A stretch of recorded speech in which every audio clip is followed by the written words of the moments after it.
Magti-team building daw ang lalaki. Pero nahuli sa akto ni Mrs. na doon pala sa hotel sila nagti-TL or nagti-team building kasama ng kanyang third party na babae na ka-work din pala niya sa call center. And yes, nag-work as a team leader sa call center yung lalaki. And huli sa akto ni Mrs. na dahil sa GPS tracking device, na-track niya kung saan naroroon ang asawang lalaki. So, ibig sabihin, hindi mo talaga maitatanggal yung mga instinct, yung mga kutob ng mga misis kapag ganito yung mga sitwasyon. Kasi nga, nakaramdam daw siya ng parang iba na yung treatment sa kanya ni Mister. So, nung nagpaalam na magti-team building siya, kinutuban siya. So, naglagay siya ng GPS tracker doon sa motor and boom! Nahuli niya, caught on the act sa loob ng hotel. And syempre, may kasama ang misis na mga alagad ng batas para huliin si Mister. Kaya nakita nyo, no? Ang saklap na nangyari. Ito naman yung translation. Sabi ng asawa, "Anyari sa'yo, girl?" Sabi niya sa third party. "Wala nang ibang lalaki? Masarap ba? Masarap mag-ano ng may asawa? Sinabihan ko na kayo. Binabantayan ko lang kayo."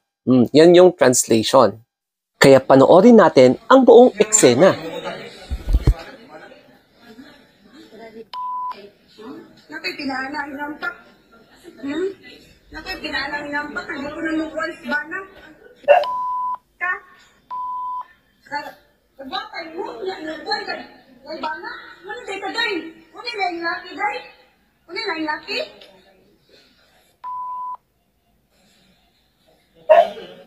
Ka? Lami tayo, lami? Lami sa? Lami? Lami yung sige kuman bana? Ha? Ano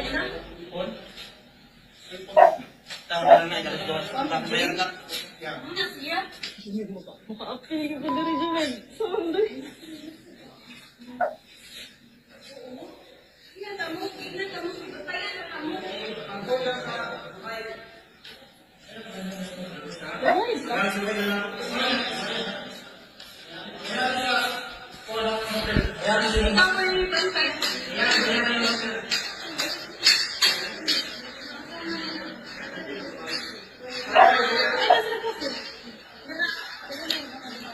Tama, nauli mo kayo eh.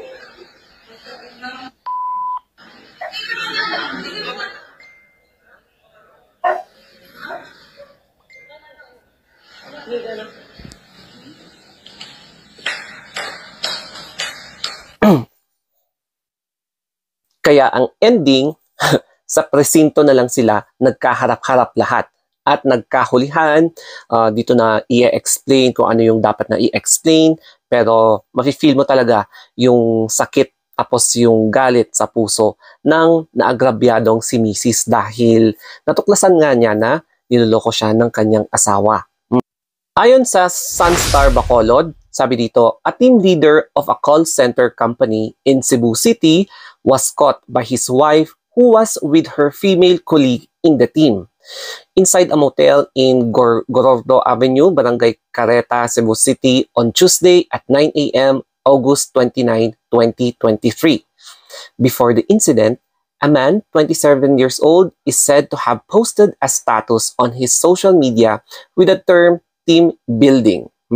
His partner, who is also a co-worker, who was hidden by the name of Mara, 20 years old, a girl from Barangay Luz.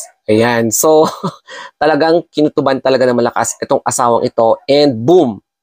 Sa totoo lang, no, ang hirap ng ganitong sitwasyon. Especially kapag yung karelasyon mo is medyo nanlalamig na.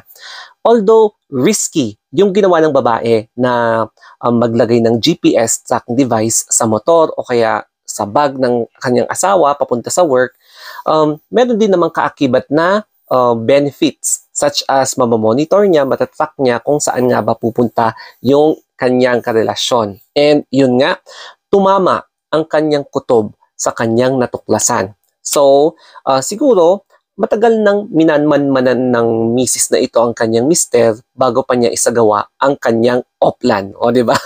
Oplan, tuklas, or oplang, revelation So, isa ito sa mga lessons para sa ating lahat na kapag napapansin mo ng may red flag, try to investigate muna, and then kapag na-confirm mo yung suspicions mo, pwede mo namang either confront or pakiusapan kung baka may remedy pa. Pero kung nakikita mo talaga na nagkakalamat na and mukhang mahirap na or very challenging na ang relasyon nyo, better na lang na maghanap ka na ng iba kesa nagpapakamartir ka sa maling tao. Maaari na hindi siya para sa'yo, so it means na marami ka pa namang panahon, bata ka pa naman, and marami pa namang lalaki dyan or marami pa namang fishes in the ocean para mabingwit mo. Ayan. Kaya this is a simple reminder to us all na wag na nating pahirapan ang ating sarili. Kapag hindi na talaga nag-workout, maghanap na ng iba. So, it applies depending on the situation, no? Ayan. So, syempre, speaking basing from my experience also. Kaya may kay ako magbigay ng advice. Okay, so I hope na may natutunan kayo dito sa video na ito, especially kapag tungkol sa pagpapahalaga ng relationship. Okay? So, that's it guys. I hope na nakarelate kayo sa sitwasyong ganito. And always remember, huwag nyo nang pahirapan ang sarili ninyo kapag ganito na ang nangyayari sa relasyon nyo.